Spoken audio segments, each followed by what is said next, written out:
అనంత కరుణామయుడు అపార కృపాశీలుడైన అల్లాహ్ పేరుతో ప్రారంభిస్తున్న సూర్య అల్-ముమినూన్ 93 నుంచి 118వ ఆయత వరకు 6 వరకు.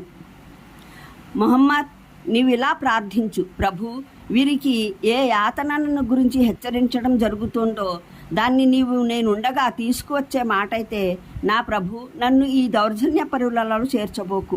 యథార్థం ఏమిటంటే మేము వీరిని బెదిరిస్తూ ఉన్న ఆ విషయం నీ కళ్ళ ఎదుటే తీసుకురాగల శక్తి మాకు పూర్తిగా ఉంది. ముహమ్మద్, చెడును అత్యుత్తమమైన రీతిలో నివారించు.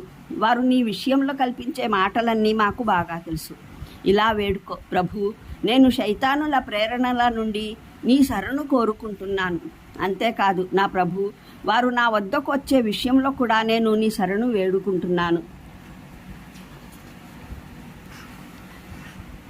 వీరు తమ చేష్టలను విరమించుకోరు. చివరికి వారిలో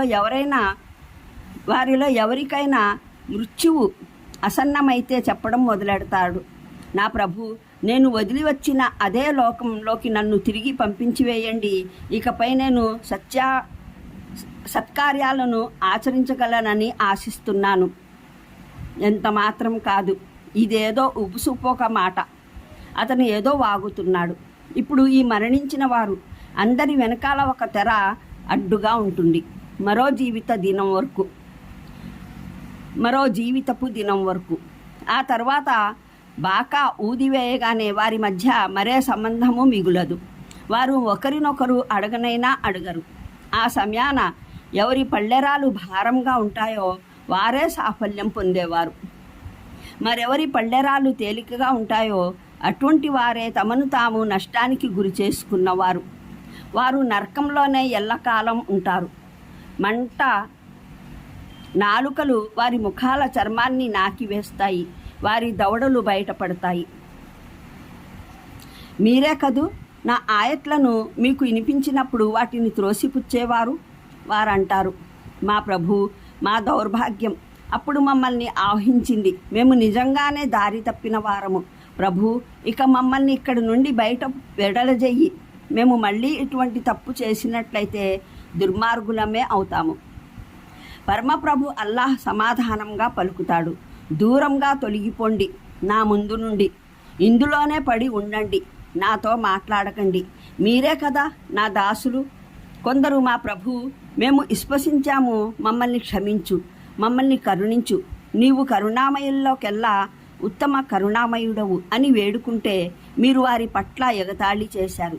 చివరికి వారి ఎడల మంకుపట్టు నేను కూడా ఉన్నానన్న విషయాన్ని మీకు మరిపింపజేసింది. మీరేమో వారి పట్ల పరిహసించేవారు. వారి ఆనాటి సహనానికి నేను నేడు ఇచ్చిన ప్రతిఫలం ఏమిటంటే వారే సాఫల్యం పొందినవారు. తర్వాత అల్లాహ్ వారిని అడుగుతాడు, చెప్పండి, మీరు భూలోకంలో ఎన్నేళ్లు గడిపారో? వారు అంటారు, ఒక్కరోజు లేదా దినంలోనూ కొంత భాగం మాత్రమే మేము అక్కడ గడిపాము. లెక్క కట్టే వారిని అడిగి తెలుసుకోండి, సెలవేయబడుతుంది. కాసేపు గడిపారు కదూ, దీన్ని అప్పుడే మీరు గ్రహించి ఉన్నట్లయితే ఎంత బాగుండేది. మేము మిమ్మల్ని అర్ధరహితంగానే పుట్టించామని మీరు అనుకునేవారా? ఇంకా మీరు ఎన్నిటికైనా మా వైపునకు మరలవలసిందేనని, ఇంకా మీరు ఎన్నటికైనా మా వైపునకే మరలవలసిందే లేదని ఊహించుకునేవారా? కాగా అల్లాహ్ పరమోన్నతుడు, నిజ సామ్రాట్టు. ఆయన తప్ప మరే దేవుడు లేడు. మానవీయ పరిపాలనా పీఠానికి స్వామి. మరెవరైతే అల్లాహతో పాటు మరో ఆరాధ్యుణ్ణి వేడుకుంటాడో ఆ ఆరాధ్యుని విషయంలో అతని వద్ద ఎలాంటి నిదర్శనము ఉండదు. అలాంటి వారి లెక్క వారి ప్రభువు వద్ద ఉంటుంది. ఇలాంటి తిరస్కారులు ఎన్నటికీ సాఫల్యం పొందజాలరు. ముహమ్మద్, చెప్పు, నా ప్రభు క్షమాభిక్ష పెట్టు, కరుణించు, నీవు కరుణ గలవారిలోకెల్లా ఉత్తమ కరుణామయుడవు.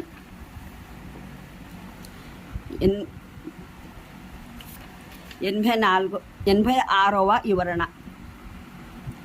ఇందులో ఒక సూక్ష్మమైన సంకేతం ఉంది. ఒక ప్రత్యేకమైన షిర్కుకు సంబంధించింది.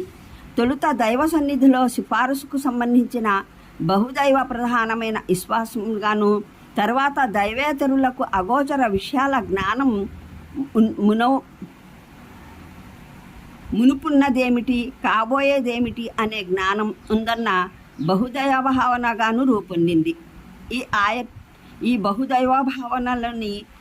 బహుదైవ భావనలోని 2 కోణాలను ఖండిస్తుంది.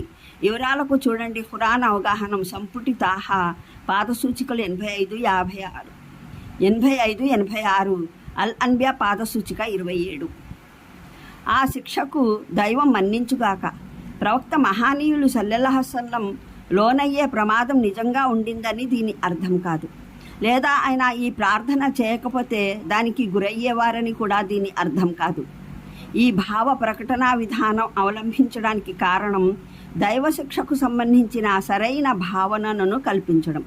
అంటే దైవాగ్రహం శిక్ష భయపడవలసిన అంశమేనని చెప్పడం, అది కోరి తెచ్చుకునే విషయం కాదని హెచ్చరించడం, ఇంకా దైవం తన కరుణా సంయమనం కారణంగా దాన్ని పంపడంలో ఆలస్యం చేస్తే తీరిగ్గా దుశ్చేష్టల్ని అవిధేయతల్ని కొనసాగించవచ్చునని అర్థం కాదని బోధించడం.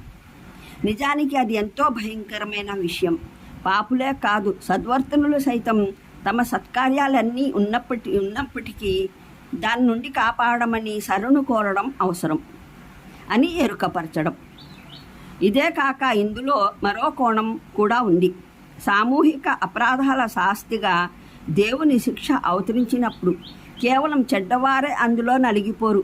వారితో పాటు మంచివారు కూడా తరచుగా ఆ సుడిగాలులో చిక్కుకుంటారు. అందువల్ల ఒక మార్గ విహీన భ్రష్ట సమాజంలో నివసించే ప్రతి సజ్జనుడు అనునిత్యం దేవుని శరణు కోరుతూ ఉండాలి. ఎప్పుడు ఏ రూపంలో దుర్మార్గులపైన దేవుని ఆగ్రహం కొరడా దెబ్బలా విరుచుకుపడటం ప్రారంభమవుతుందో, ఎవరెవరు దాని వాతన పడతారో ఎవరికీ ఏమీ తెలియదు. వివరాలకు చూడండి. ఖురాన్ అవగాహనం సంపుటి 2 అల్ అన్నాం పాదసూచికలు 71, 72, సంపుటి 3 అల్ ఆరఫ్ పాదసూచికలు 138, 150, 153, యూనుస్ పాదసూచిక 39, సంపుటి 4 అల్ హిజ్ర పాదసూచిక 48, అన్నహ్ల పాదసూచికలు 122, 124, బనీ ఇస్రాయల్ పాదసూచికలు 58, 63, సంపుటి 7 హామీం అస్-సజ్దా పాదసూచికలు 36, 41. మూలంలో రబ్బిర్జివూన్, నా ప్రభు నన్ను తిరిగి పంపించండి అన్న పదాలు వచ్చాయి. అల్లాహ్ను సంబోధించి బహువచనంలో ఆర్థించడానికి ఒక కారణం బహుశా ఇది గౌరవ సూచకమైన శ్రేష్టవాచకం కావచ్చు. సమస్త భాషల్లోనూ ఈ సాంప్రదాయం ఉంది. రెండవ కారణం కొందరు చెప్పినట్లు ఈ పదం ప్రార్థనలను పునరుక్తం చేసే భావంలోనూ ప్రయోగించబడుతుంది. అంటే నన్ను తిరిగి పంపించు, నన్ను తిరిగి పంపించు అనే భావాన్ని ఇది వ్యక్తం చేస్తుంది.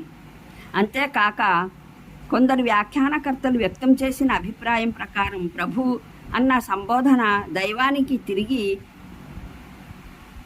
పంపించండి అన్న సంబోధన అపరాధి ఆత్మను బంధించి తీసుకువెడుతున్న దైవదూతలకు చెందింది. అంటే పూర్తిగా ఆ వేడుకలు ఇలా ఉంటుంది. అయ్యో దేవుడా నన్ను తిరిగి పంపించండి అయ్యా.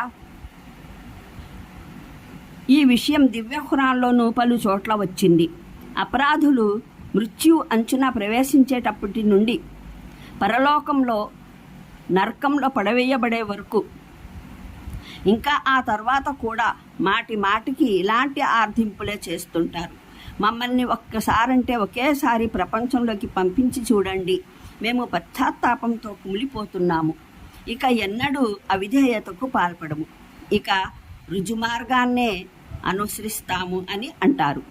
వివరాలకు చూడండి. అల్ అన్నాం 27, 28, అల్ ఆరఫ్ 53, ఇబ్రాహీం 44, 45, అల్మూమిను 105, 115, అషూరా 102, అస్-సజ్దా 12, 14, ఫాతిర్ 37, అజ్జుమర్ 58, 59, అల్మూమిన్ 10, 12, అషూరా 44 పాద సూచికలతో పాటు